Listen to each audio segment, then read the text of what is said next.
Hare Krishna. In this series of 100 important verses, today we are presenting the third verse, verse number 2.11, second chapter, verse number 11. Shri Bhagavan Uvacha Ashochayan Anvashochastvam Pragyavadamscha Bhashase Gatasuna Gatasumscha Nanushocanti Panditaha. So as we can see, this verse is spoken by Krishna, Shri Bhagavan Uvacha. So Supreme Personality of Godhead starts to speak, and what is the first line he says? Ashochayan Anvashochastvam. So now he is telling Arjuna that you are lamenting. Shochayan means lamentation. So he's saying you are lamenting for something which is not worthy of lamentation. Then he says, Pragya Vadamscha Bhashase. Bhasha, your speech, your bhasha is like Pragya. Pragya means intelligent person. So Pragya Vadams, you are speaking like an intelligent person. And yet, what the third line says, Gatasun Agatasumscha. So Gatasun means life here has gone away, or which means somebody is dead. Agatasumscha, which means life here is still there, which means a person is alive. So a person is living or is dead. Nanu shochanti panditaha. Pandita or a learned person does not behave or lament so. So actually these are the four lines, and essentially we see that in the last verse we saw that Arjun took the position of a disciple.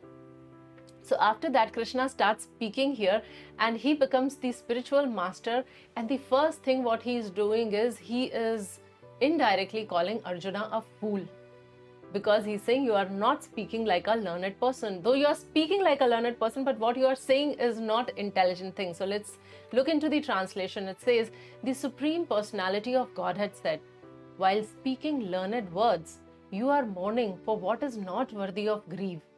Those who are wise lament neither for living nor for the dead. So Krishna is telling that though you are talking like a pandita, though you are talking like a learned person, but Arjun, you are actually a fool because of what content you are speaking. So Lord has taken the position of a teacher, and let's see what all we can learn from this verse. Lord's first instruction, what is that? Do not lament. This is applicable to Arjun, and this is applicable to each one of us. So Arjun at this stage, he was feeling completely justified. He was thinking that engaging in the war is sinful, and morally it is not okay, and I should not be doing that.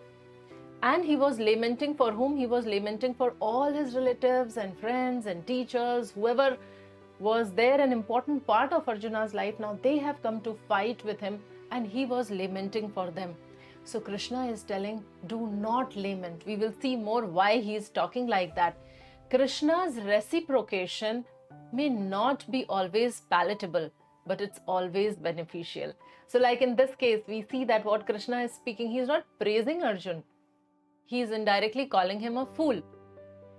So now we can consider the example of a child. So when a child is small and parents encourage the child to take the academics seriously, to regularly go to the school, but the children do not like it so much.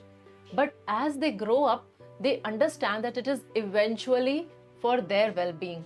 So similarly, Krishna, sometimes he comforts us, sometimes he does not. Sometimes he chastises us, or sometimes he takes away things which we think we want. So Krishna is actually not only training us on material comforts, but he is pushing us to attain the perfection in the spiritual realm as well. So God's reciprocation with us is not always comforting, and at times it is challenging and unsettling, and we must accept that. How does Arjun react? So from this we should learn how to react when situation is not so perfect for us, when we are praying for something and we are not getting that thing. So how is Arjun reacting? Now Arjun is a Kshatriya, and he gets offended. Kshatriya gets offended easily. Their blood boils faster. But Arjun is not reacting in that manner. In fact, he's trying to understand why Lord is calling me like that, and he's trying to understand more from the Supreme Lord. So it takes courage to accept feedback, with open-mindedness. And one's success depends on acceptance and not justification. So here, this is a very significant lesson which Arjun is teaching. Arjun is being called a fool in the first, or rather in the opening statements of the Supreme Lord. And yet Arjun is trying to understand that when Lord is calling like that, why is it so? And we will see throughout the Bhagavad Gita, he'll be asking all important and intelligent questions. So what is happening is, he is accepting the feedback with open-mindedness. He is not justifying himself. He is accepting what is coming. So similarly, when we receive a feedback, especially from somebody who's spiritually senior to us, we must accept it with open-mindedness. Now, this verse may also indicate that Krishna is promoting violence. So is Krishna supporting violence? Krishna is not supporting violence. What is he supporting? We remember the first verse, Dharma kshetre kurukshetre. Dharma. So Krishna is actually supporting dharma. And if that requires violence, then it is okay. So Srila Prabhupada gives this example. He often uses that analogy of a surgeon. So surgeon uses the knife and surgeon cuts open us. But then it may appear violence. That act may appear a violent act. But that is actually the highest act of compassion and not cruelty. So similarly, Krishna, though he may appear to be promoting violence, but he is not promoting violence, he is supporting dharma. Now, when we talk about dharma, we need to understand the difference between the lower dharma and the higher dharma. So if we read chapter 1 and various shloka, Arjuna is giving arguments and Arjuna is telling that he wants to be non-violent, he wants to avoid fighting against his relatives. So yes, that is also dharmic principle. That is also nice to be non-violent. But then we must also understand that dharma ultimately means to lovingly harmonize with the absolute truth, to follow the instructions of the Supreme Lord. So Supreme Lord, we will see that he will explain in the upcoming verses and in the upcoming chapter that how the body is born and is destined to be vanquished today or tomorrow, sooner or later. Therefore, the body is not as important as soul. So when we are performing the dharma for the soul, those are the higher dharma compared to the lower dharmas. So this also we can see a glimpse in this verse and detail in the upcoming verses.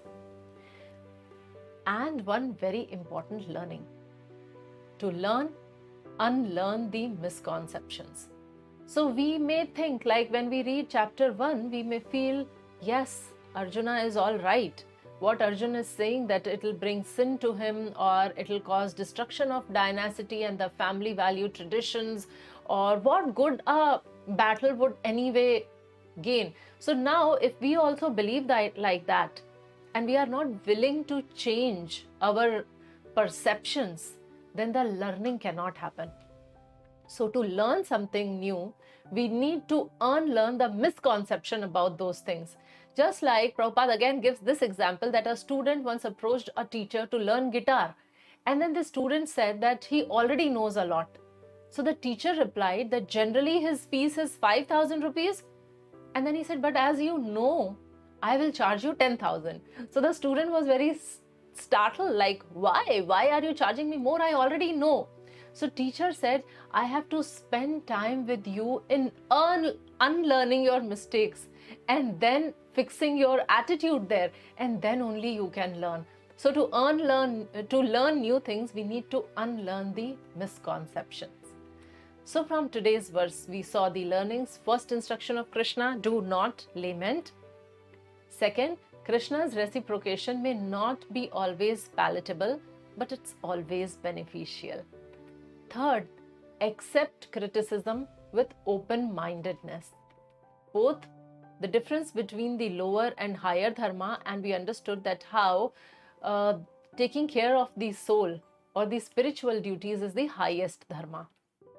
And fifth, to learn unlearn the misconceptions. So now we are just progressing into Bhagavad Gita, and we may come across various places where we think we already know Bhagavad Gita, and then we will find that Krishna is explaining it differently. So what we need to do? We need to unlearn our misconceptions. So thank you all very much, and we will come again with the next shloka in this series of 108 important verses from Bhagavad Gita. Hare Krishna.